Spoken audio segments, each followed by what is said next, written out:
জামাত ইসলামী আছে, চরমনায় আছে, সারসিনা আছে, জৈনপুর আছে, আহলে হাদিসের ভাইরা আছেন, কওমি উলামায়ে কেরামের মাদ্রাসাগুলো আছে, হেফাজত ইসলাম আছে, আরো নানামুখী দাওয়াতি প্ল্যাটফর্ম আছে।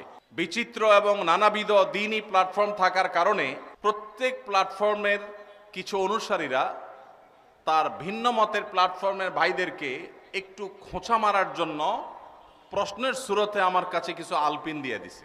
উদ্দেশ্য যে ভাই, আমি আমার আরেক মুসলমান ভাই যাকে আমি প্রতিপক্ষ মনে করি, আসলে আমাদের কেউ কারোর প্রতিপক্ষ না।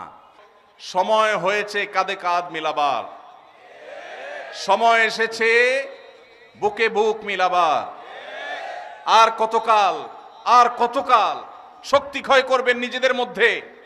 শক্তি ক্ষয় করুন কমন শত্রুর বিরুদ্ধে। এই দেশ, এই মাটি মুসলমানদের। আশরাফ আলী থানভী রহমতুল্লাহ আলাইহির খলিফা হযরত মাওলানা আবরারুল হক সাহেব রাহিমাহুল্লাহ তিনি বলতেন, दीन के हर काम करने वालों को रफीक समझो, फरीक ना समझो। যারাই আল্লাহর দ্বীনের কাজ করবে তাদের সবাইকে আমরা বন্ধু মনে করব, প্রতিপক্ষ মনে করব না। আমার একটা পথ আছে, আপনার আরেকটা পথ। আমি একটা উপায়ে কাজ করি, আপনি আরেকটা উপায়ে কাজ করেন। উদ্দেশ্য আমাদের একটাই, আমাদের সবার বন্ধু আল্লাহ আর আমাদের সবার শত্রু শয়তান। এটা নিয়ে আমাদের কারোর মধ্যে কোনো মতপার্থক্য আছে? যত সিলসিলা আছে, যত দরবার আছে, যত দ্বীনি দাওয়াতি প্ল্যাটফর্ম আছে, যত চিন্তার মুসলমান আমরা এখানে আছি, আমাদের বিভিন্ন বিষয়ে মতপার্থক্য থাকলেও আমাদের মূল বন্ধুকে, মূল শত্রুকে এটা নিয়ে কোনো ভিন্ন মত আছে?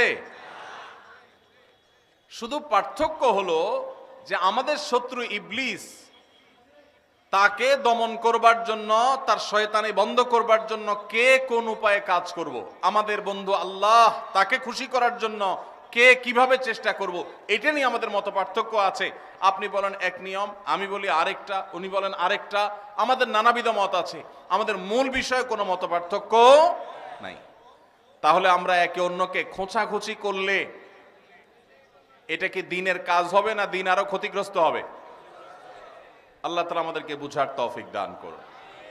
মূল উদ্দেশ্যের মধ্যে কোনো মত পার্থক্য নাই। আমার সাথে আমার ভাইয়ের কারোর কোনো মত পার্থক্য নাই। আমরা সবাই জান্নাতে যেতে চাই। আমাদের সবার রব কে? আমাদের রাসূল কে? আমাদের কিবলা কি?